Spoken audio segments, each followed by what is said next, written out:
میں ایک گاؤں کی ایک دیہاتی سی لڑکی ہوں۔ میرا سارا بچپن گاؤں میں ہی گزرا۔ اماں ابا کی اکلوتی اولاد تھی میں۔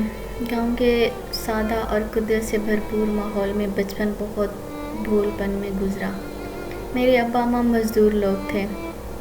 وہ دونوں شہر جا کر پورا دن کام کرتے تھے اور رات کی تاریکی میں گھر واپس آتے تھے۔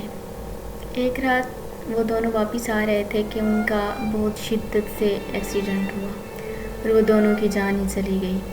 کسی نے میرے خاندان والوں کو خبر کی اور میرے چچا مجھے بتانے آئے۔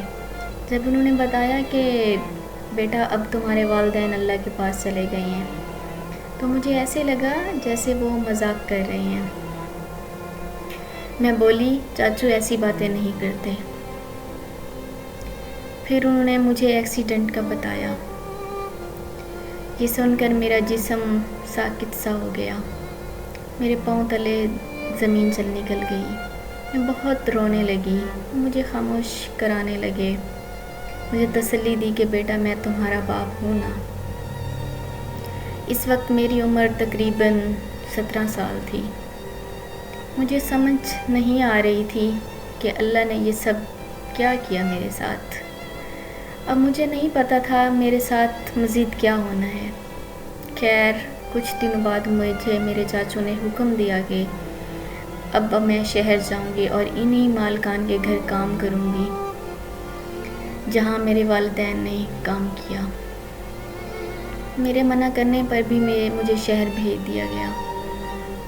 وہاں میں کسی رئیس کے گھر کی ملازمہ بن کے کھڑی ہوئی۔ بچپن سے ہی جس کو پڑھنے لکھنے کا شوق تھا وہ اپنے والدین کی طرح نوکر بن کے کھڑی ہوئی۔ مالکان کے بیٹے بہت بری نگاہ سے دیکھتے رہے، یہاں تک کہ عزت تک لوٹ لی۔ میں کسی کو شکایت نہیں کر سکتی تھی کیونکہ میں ایک نوکرانی جو تھی۔ آج 27 سال کی ہو گئی ہوں۔ مسلسل تشدد بھری زندگی دیکھ رہی ہوں۔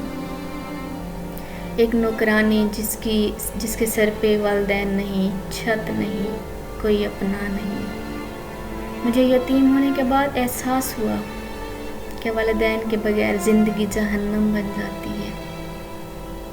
میری دعا ہے کہ ہر بیٹی کے والدین سلامت رہیں۔